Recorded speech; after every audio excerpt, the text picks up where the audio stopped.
예, 이번 시간에는 동수 역학에 대해서 살펴보겠습니다. 동수라고 하는 것은 움직이는 물에 대한 힘을 에 대한 학문이다 이렇게 볼 수 있겠습니다. 자, 먼저 유선인데요. 유선이라고 하는 것은 각 입자에 속도 벡터가 접선이 되는 가상의 곡선을 유선이라고 해요.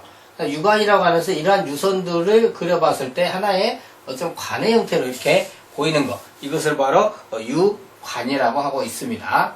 유적이라고 하는 게 있는데, 유적은 수로를 흐름 방향에 대해서 직각으로 절단한 수로 단면 중 유체가 점하고 있는 부분을 유적이라고 하고, 유적선이라고 하는 것은 이러한 유체 입자의 운동 경로를 유적선이라고 하고 있다는 겁니다.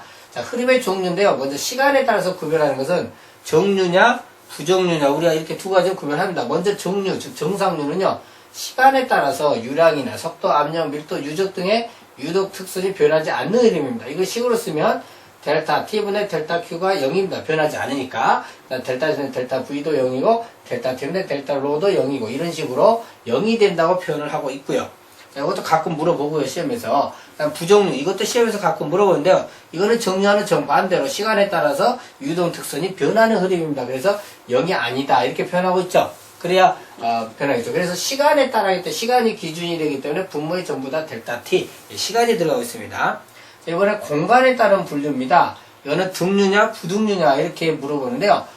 이거는 아까 정류 부정류 있었잖아요. 등류냐 부등류냐는 정류 내에서 표현이 됩니다. 그래서 등속 종류라고도 하죠. 이렇게 정류 중에서 어느 단면에서나 유속과 수점이 변하지 않는 흐름이니까 정류는 델타 T분의 델타 V가 0이죠. 이게 정류고요. 델타 L은 어느 단면에서나 이 말 때문에 델타 L이 있는 겁니다. 분모에서 델타 L분의 델타 V가 그러면 0이 돼야만이 등류가 되는데요. 부등류 같은 경우는 정류기 때문에 델타 때문에 델타 V는 0이 되겠죠. 그러나 부등류, 즉 어떤 그 단면에 따라서 유속과 수점이 변합니다. 그래서 델타 L분의 델타 V는 0이 아니다. 이렇게 표현이 되어지고 있습니다.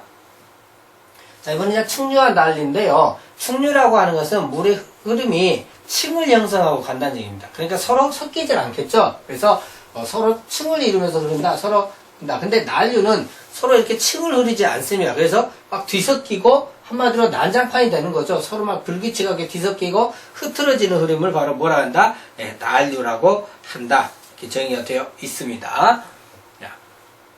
그 다음에 이제 한계 유속인데요. 한계 유속은 상한계 유속과 하한계 유속이 있습니다. 상한계 유속은 충류에서 난류로 변할 때의 한계 유속을 상한계 유속, 난류에서 충류로 변할 때는 하한계 유속이라고 표현이 되고 있습니다. 자, 그 다음 레이놀드 수에 의한 충류와 난류 판정인데요. 레이놀드 수는 이렇게 동정성 개수분의 유속 곱하기 간격으로 표현이 되고 있습니다. 그래서 그 값이 2000 미만이면 충류고요. 2000과 4000 사이면은 천의 영역이라고 하고요. 일단 충류와 난리가 공존하게 됩니다. 그리고 4000을 넘어가면 난류다 이렇게 표현이 되고 있습니다.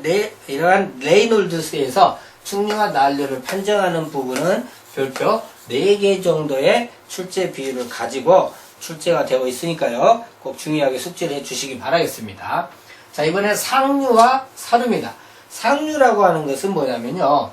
하류부에서 교란이 상류쪽으로 전달되는 흐름이다 이렇게 보이는데, 즉 물의 유속 흐름이 장파 전달속보다 작은 흐름. 그러니까 이 물이 이렇게 흘러가고 있는데요. 물이 이렇게 흘러가는데 여기다 돌멩이를 하나 던져요. 그러면 이게 장파가 이렇게 생기죠. 근데 이 물이 일로 흘러가고 있음에도 이 물의 흐름과는 역방향으로 위쪽으로 이렇게 파가 전달되는 게 보입니다. 그죠? 그러니까 상류로 전달된다 해서 상류. 그리고 전달이 안 되고 밑으로만 전달이 되는 경우가 있어요. 그러면 상류로 전달이 못 되죠? 이것을 뭐라고 그래요? 사류라고 하는데 장파 전달 속도가 루트 GH예요. 그냥 물의 흐름을 V라고 본다면 상류 같은 경우는 이 장파 전달 속도가 더 크다는 얘기고, 사류 같은 경우는 물의 흐름이 장파 전달 속도보다 더 크다라는 흐름이 되겠습니다. 자, 그러면 이런 상류와 사류를 구별하는 흐름이 프루노스에 의한 판정인데요. 자, 프루노스는 이렇게 물의 유속을 장파의 전달 속도로 나누고서 구하고 있잖아요. 그죠? 그러면 상류 같은 경우는 얘가 더 커야 되니까 프루노스 값이 1보다 적어야 되겠죠. 그죠? 같으면 한계이고 더 크면 이제 사류가 되겠죠. 그죠? 자, 이렇게 해서 정리가 된다는 거 잘 보시기 바라겠고요. 자, 이번에는 연속 방정식에 대해 살펴보겠습니다. 동수역학에서 연속 방정식이라고 하는 것은 굉장히 중요한 식입니다. 그래서 이 공식에 관한 문제는 별표 5개 정도를 줄 수가 있다는 겁니다. 그래서 여기서 유랑은 동일하기 때문에요. 이쪽에 A1 곱하기 V1 한 유랑 Q나 이쪽에서 A2 곱하기 V2 한 유랑 Q가 서로 같다라는 얘기입니다. 그래서 굉장히 중요한 식이니까요. 주의하시고요. 자, 그 다음에 이번에는 베르누의 정리에 있어서 베르누의 방정식이라는 것 또는 정리라고 표현되는 이것들이 있는데 이것은 뭐냐면요. 전체의 높이 H는 E지분의 V의 제곱 유속수도 하고요. W는 P 압력수도 하고 C라는 위치수도 3개를 합친 것인데 그 값이 항상 뭐하다? 일정하다라는 얘기가 되겠습니다. 이것도 이런 개념을 우리가 이해하고 있는가를 묻는 문제가 별표 한 3개 정도의 수준을 두고 물어보고 있으니까요. 꼭 잘 참조를 하시기 바라겠습니다. 자, 다름은 이러한 베르누의 정리를 적용하는 데 있어서 그 가정의 정리입니다. 자, 이것도 별표 한 2개 정도의 출제비를 보이고 있으니까 숙제를 하셔야 되겠죠? 자, 흐름은 정리해야 되고요. 임의의 두 점은 같은 유선상에 있어야 되고요. 마찰에 의한 에너지 손실이 없는 비점성, 비압축성 육체인 이상 육체의 흐름이라는 가정이 있습니다. 꼭 기억을 해주시기 바라겠고요. 자, 이번엔 베르누의 정리인데 손실을 고려하는 경우도 있어요. 자, 손실을 고려하는 경우는 뭐냐면 먼저 이 관의 흐름이 여기까지 오는 거죠. 지금 보시면 위치수도 G1하고요.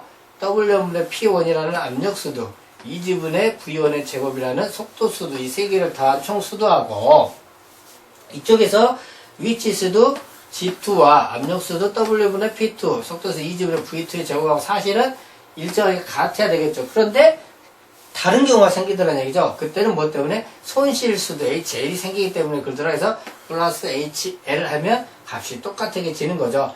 자, 우리가 손실수도 고려하지 않았을 때 이 세 개 위치수도까지 세 개를 더한 요 선을 연결한 걸 에너지선이라고요.